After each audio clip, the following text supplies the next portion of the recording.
I just want to introduce the three panelists we have here.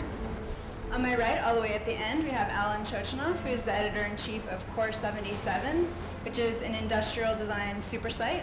It's got a blog, job board. He's an advocate of sustainable design, recently wrote a very interesting manifesto on sustainable design. And then next to him, we have Susan Senezi, the editor-in-chief of Metropolis magazine, who is also an advocate of sustainable design, and she also teaches classes on design ethics at Parsons. Right next to me we have Graham Hill, who's the founder of Tree Hugger. It's very complicated to try to balance issues of energy efficiency with materiality. I mean, it's like, what's more sustainable, a house with wood framing or a house with steel framing? Because the wood, for example, is a natural material, but you're chopping down forest to get it. Doesn't last as long. The steel has a much higher embodied energy and lasts longer, but takes a ton of energy to produce. So that's just an example of like kind of the inherent contradictions and complexities in trying to strive for sustainability. And so I'm wondering what the three of you think is maybe the most important thing to focus on in terms of trying to make a building or a product more sustainable. A few things in architecture. I'd say one thing that gets left out of the equation a lot is just size. I mean, we create these massive houses, and there's so many sort of examples of these green building, and we're guilty of showing a lot of those. I wouldn't want to ignore the materials that go into built environments, but a lot of the impact, and in some situations most of the impact, happens during a product's use. Sticking to the home, the quintessential example is always the washing machine. That a washing machine does more harm when it's used than it does when it's manufactured or discarded. That essentially you've got a sheet metal box and a motor in it. But when you're using the thing, you're using electricity and lots of water, and putting lots and lots of phosphates back into our ecosystem, that it's really doing its harm while it's used. We're all promoting sustainability, and by the very nature of the way we write blogs, in some way we also promote consumption. The green design movement is really becoming like the green consumer movement.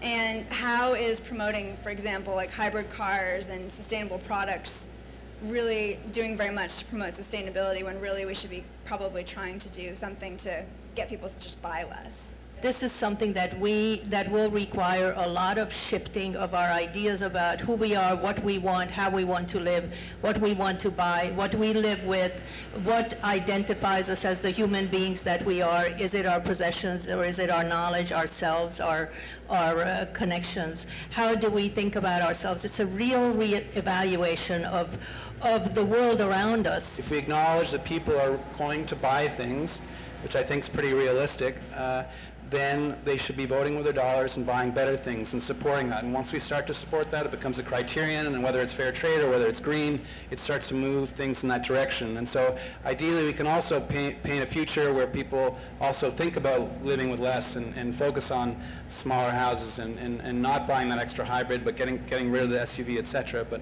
I think it's really, we want to make green a criterion. John Thacker really talks about use, not own. If you consider that the average household power drill is used for 4 minutes of its entire life.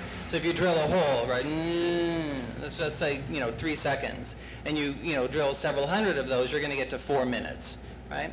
And yet when you consider the amount of tooling and energy and wire harnesses and injection molding and drop testing and UL approval and packaging and distribution and fuel and all this stuff to get you that drill, well, it's just sort of obviously obscene for the 4 minutes of its life that you need it.